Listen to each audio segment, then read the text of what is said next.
My idiot husband refused to care for our 4-year-old daughter and claimed she was throwing up for attention. So the next time he was sick, I returned the favor. My husband has never been the brightest light bulb. I know that sounds bad to say about your own husband, but he has done stuff like claim depression and anxiety don't exist. He believes that allergies are fake, and the main thing he struggles to understand is the concept of people not feeling well. According to him, when he was a child, nobody ever got sick and that catching the cold is propaganda. To make it clear, it's not that he doesn't believe in the flu or the cold being a thing. He more so believes that when you do catch the cold, you are supposed to go about life like you don't have it instead of resting in bed or drinking tea. I remember the first time I told him that my sister was sick.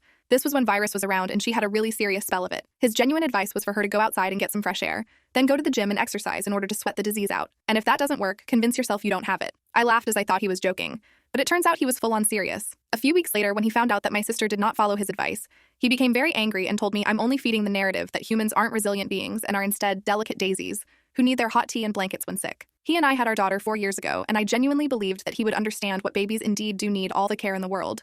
But this was not the case. I remember he would let her cry for hours or not feed her sometimes when I was at work to get her acclimated to not eating. His reasoning for this was that it builds up her tolerance to surviving without food, and therefore makes her body stronger in the long run. We had huge arguments about this, and things only got better when I threatened to leave and even press charges for neglectful parenting. He became a bit better at understanding that our child does indeed need food and warm clothes and started providing for her.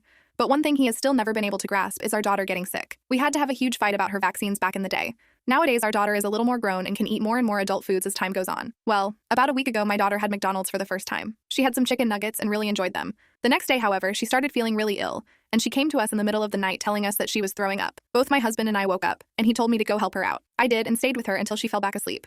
I came back into bed and woke my husband up to talk about it, and his response baffled me. He asked me if I was seriously falling for her manipulation. I asked him what he meant, and he said, "It's obvious. Our daughter wants attention and wants to skip school. She has learned that by being sick, she will get attention, and she is now old enough to use things like that to her advantage. She isn't sick, and her doing things like this is your fault." I remember being in utter disbelief and going to bed. The next day, my daughter was still throwing up, so I called in sick to work to care for her, while my husband complained all morning about how she was clearly faking, even after I literally showed him her vomiting as well as the fact she has a fever. He still did not believe me. My daughter thankfully ended up getting better after 2 days of this. My husband complained about it the whole time. Thing is, about 3 weeks later, something I never foresaw happened. My husband came down with food poisoning. He was bedridden and was throwing up over and over. I remember he asked me to get him some water, and this was where I had my sweet revenge. I told him that he was clearly faking it for attention. He was probably too lazy to go into work and wanted to lay in bed all day and isn't actually sick. I then told him to get his own water. The look on my husband's face was priceless. That was yesterday, and he's still sick today. I came in this morning to ask him if he's done faking, and he did not look happy in the slightest.